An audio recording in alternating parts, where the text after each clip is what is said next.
Here's a quick look at today's top stories. First of all, Chattanooga steps onto the national stage this weekend as the city hosts the USA Pro Cycling Championships. The Volkswagen plant will be the venue for time trials on Saturday, and on Monday, the national championships will cover large portions of downtown, including UTC, the North Shore, and Lookout Mountain. You can find routes and road closures in a special section of today's Times Free Press. And if you'll be out of town this weekend, don't worry, the races will return to the city for the next 2 years. And another world-class two-wheeled event will be roaring into Marion County this weekend. 55 riders from 12 countries are competing in the Trials World Championship 2013 Wagner Cup in Sequatchie. This weekend's championship is the first FIM Grand Prix of motorcycle racing in the U.S. in 5 years. You can see some of the world's top trial riders compete on Saturday and Sunday. Turning to politics, the Tennessee Board of Medical Examiners has fined U.S. Representative Scott DesJarlais $500 for having sex with 2 of his patients. Critics say the punishment didn't fit the crime. Melanie Sloan of Citizens for Responsibility and Ethics in Washington said, quote, "There are more expensive speeding tickets. Tennessee authorities apparently believe sexual exploitation of women is less serious than speeding." Before this week's ruling, DesJarlais faced the possibility that his medical license could have been revoked. Now all he has to do is pay the fine within 60 days. Chip Henderson is proposing that Chattanooga move city elections from March to the month when federal or state elections are held.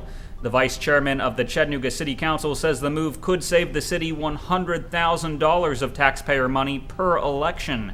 However, Dr. Richard Wilson, a political science professor at UTC, says he thinks moving city elections would cause problems.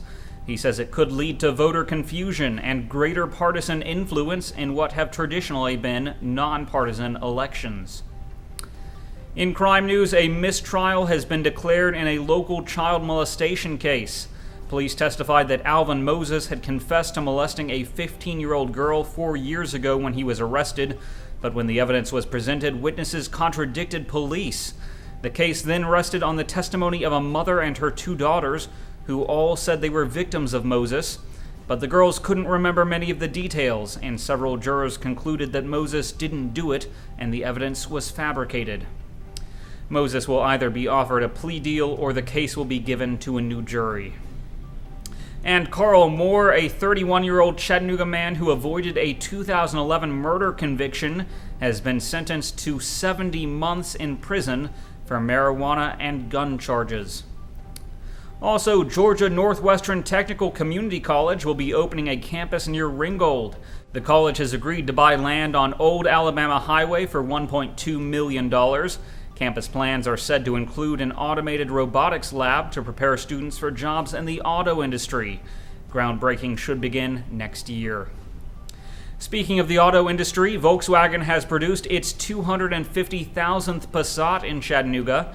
The local VW team completed its first customer car just over 2 years ago.